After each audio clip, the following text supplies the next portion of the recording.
تو کیوں سر سب مل کے عدلیہ کو ہی کمزور کر رہے ہیں؟ کیونکہ کل کو اگر کوئی جمہوریت پہ شب خون کسی نے مارا یا جمہوریت ڈیریل ہوئی یا کمزور ہوئی تو پھر یہ ججز ہی ہوں گے جو آپ کے کام آئیں گے سر؟ بسم اللہ الرحمن الرحیم. دیکھیں عدلیہ کو تو بالکل کمزور نہیں، بات صرف یہ کی جا رہی ہے کہ عدلیہ جو ہے وہ اپنے فیصلوں سے بولتی ہے.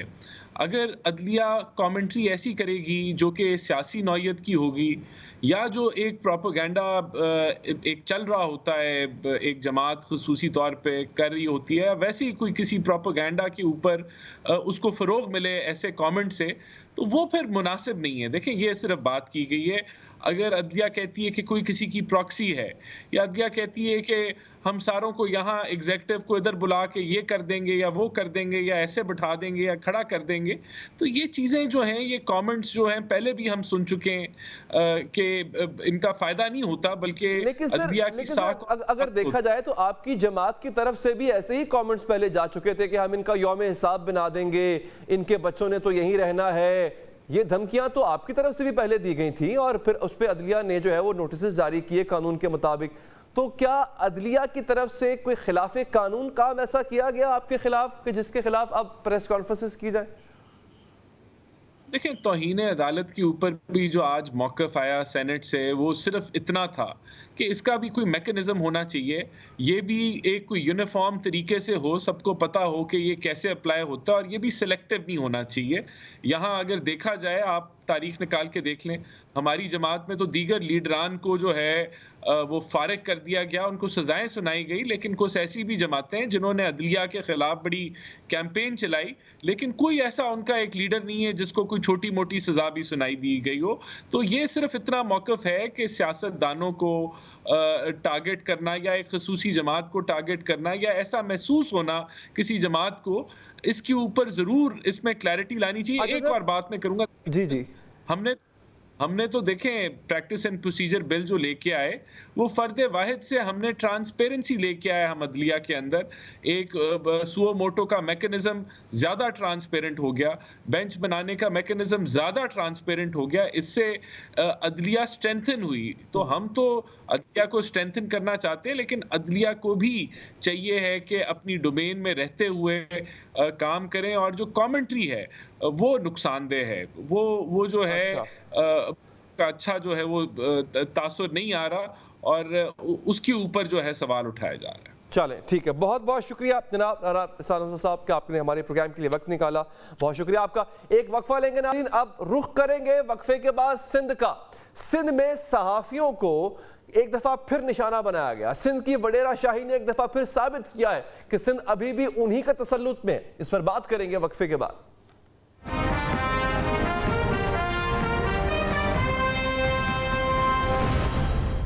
بریک کے بعد حاضر ہے ناظرین. سندھ کا ایک اور صحافی نامعلوم ہمراہ آوروں کی گولیوں کا نشانہ بن کر زندگی اور موت کی کشمکش میں مبتلا ہے. میرپور ماتھیلو سے تعلق رکھنے والے مقامی اخبار سے وابستہ صحافی نصر اللہ گڈانی پر منگل کو گھوٹکی میں نامعلوم افراد نے حملہ کیا. حملہ آوروں کی 4 گولیاں صحافی کے جسم میں پیوست ہو گئیں. انہیں ابتدائی طبی امداد دینے کے بعد رحیم یار خان کے شیخ زید اسپتال منتقل کیا گیا. بعد ازاں انہیں آج ایئر ایمبولنس کے ذریعے انہیں آغا خان اسپتال کراچی منتقل کیا گیا، جہاں ان کا علاج جاری ہے. تاہم صحافی کی حالت انتہائی تشویشناک. سندھ بھر کی تمام تر صحافی تنظیمیں نصر اللہ گڈانی پر قاتلانہ حملے کے خلاف سراپا احتجاج ہیں. صحافی کمیونٹی کا الزام ہے کہ نصر اللہ گڈانی سندھ کے وڈیروں کے خلاف خبریں دے رہے تھے، جس کی پاداش میں ان پر قاتلانہ حملہ کیا گیا. سندھ میں ایسا پہلی بار نہیں ہوا کوئی صحافی وڈیرہ شاہی کا نشانہ بنا ہو. اس سے قبل بھی صوبے میں کئی صحافیوں کو قتل کیا گیا، وہ اغوا ہوئے، انہیں تشدد کا نشانہ بنایا گیا. شمالی سندھ میں قبائلی نظام کے ساتھ وہاں کے باسیوں کا طرز زندگی روب اور دبدبے سے جینے کا ہے، جس میں ہر کوئی اپنی طاقت دکھاتا ہے. اس لیے زیریں سندھ کی نسبت شمالی سندھ میں اس طرح کے واقعات رپورٹ ہوتے رہتے ہیں. شمالی سندھ کے 8 اضلاع سکھر، گھوٹکی، لاڑکانہ، شکارپور، جیکب آباد، خیرپور، کمبر، شہداد کوٹ اور کشمور میں ہی صحافیوں کے قتل، اغوا اور تشدد کے واقعات رونما ہوتے ہیں. فریدم نیٹ ورک کی رپورٹ کے مطابق 2012 سے 2022 تک صوبہ سندھ صحافیوں کے لیے سب سے خطرناک صوبہ رہا، جس میں پورے پاکستان میں سب سے زیادہ صحافی قتل ہوئے۔ پاکستان پریس فاؤنڈیشن کے مطابق گزشتہ برس سندھ میں 56 صحافیوں پر کیسز بنائے گئے، 2 صحافی قتل ہوئے، 72 صحافیوں پر تشدد کیا گیا، جبکہ 3 صحافی اغوا ہوئے۔ صوبہ سندھ وطن عزیز کا وہ صوبہ ہے جہاں وڈیرا شاہی نظام میں انسان محض بوجھ اٹھانے والا جانور ہے، یا الیکشن کے دنوں میں وڈیرے سائیں کے لیے ووٹوں کی گنتگی پوری کرنے والی مشین بن جاتا ہے۔ اس نظام کے خلاف جس نے آواز اٹھائی، اس آواز کا خراج اپنی جان کی قربانی دے کر ادا کیا۔ مارچ 2021 میں مقامی اخبار سے وابستہ صحافی اجے لالوانی کو اجرتی قاتلوں کی مدد سے قتل کیا گیا۔ اس طرح مئی 2020 میں جیکب آباد میں سندھ کے کوشش روزنامہ کے لیے کام کرنے والے سینئر صحافی ذوالفقار علی کو فائرنگ کر کے قتل کیا گیا۔ اس سے قبل فروری 2020 میں مہراب پور سے تعلق رکھنے والے صحافی عزیز میمن کو گلا گھونٹ کر قتل کیا گیا۔ سندھی سے کاوش اخبار منسلک عزیز میمن کی نعش نہر سے برآمد ہوئی تھی۔ جون 2021 میں احسان مستوئی پر مقامی بااثر وڈیرے نے تشدد کیا، جس کا مقدمہ تک درج نہ ہو سکا۔ اگست 2021 میں ہی سانگھڑ کے قریب ورک شاپ میں مقامی رپورٹر غلام قادر شرپر وڈیرے کے بیٹوں کا کلہاڑیوں، ڈنڈوں، پتھروں سے حملہ آور صحافی کو شدید زخمی حالت میں روڈ پر پھینک کر فرار ہو گئے۔ جنوری 2022 میں سانگھڑ کے شہر جھول میں مقامی صحافی غلام مرتضی شر کو گولیاں مار کر قتل کیا گیا۔ اسی طرح اگست 2023 میں ایک ہفتے کے دوران 2 صحافیوں کو صوبے میں قتل کیا گیا۔ سکھر میں صحافی جان محمد مہر کو قتل کیا گیا۔ دوسرے صحافی اصغر کنڈ کو 8 اگست کی رات کو ان کے احمد پور میں اپنے گھر کے باہر فائر کر کے قتل کیا گیا۔ سندھ میں صحافی، سوشل ایکٹیوسٹ، عام آدمی کسی بھی بااثر وڈیرے کے خلاف تھوڑی بھی آواز بلند کرتا ہے تو وہ مارا جاتا ہے، ہراساں کیا جاتا ہے، اس کی فیملی کو تنگ کیا جاتا ہے۔ ایسا ہی ایک اور واقعہ سندھ کے ضلع جیکب آباد کی تحصیل ٹھل میں پیش آیا، جہاں ایک 25 سالہ نوجوان صدام لاشاری قتل کر دیا گیا۔ یہ سندھ ہے اور یہاں وڈیروں کے راج میں اگر صحافیوں کے ساتھ ایسا سلوک ہو رہا ہے تو عام آدمی شمالی سندھ میں زندگی کیسے گزار رہا ہوگا؟ سوال تو یہ بھی ہے کہ دور جدید میں جب دنیا گلوبل ولیج بن چکی ہے، وڈیروں کا راج کیسے قائم ہے؟ اس راج کو تحفظ کون دیتا ہے؟ اس کے خلاف بلند ہوتی آوازوں کو خاموش کرا دیا جاتا ہے، مگر ان کے خلاف سندھ سے باہر کوئی کیوں نہیں بولتا؟ انصاف کا ترازو، قانون کی ہتھکڑی ان کی جانب کیوں نہیں بڑھتی؟ کیا یوں ہی عام آدمی اور صحافیوں کا خون ناحق بہتا رہے گا؟ اس کے ساتھ اب تک کے لیے اتنا ہی، مجھے دیجیے اجازت، اللہ نگہبان۔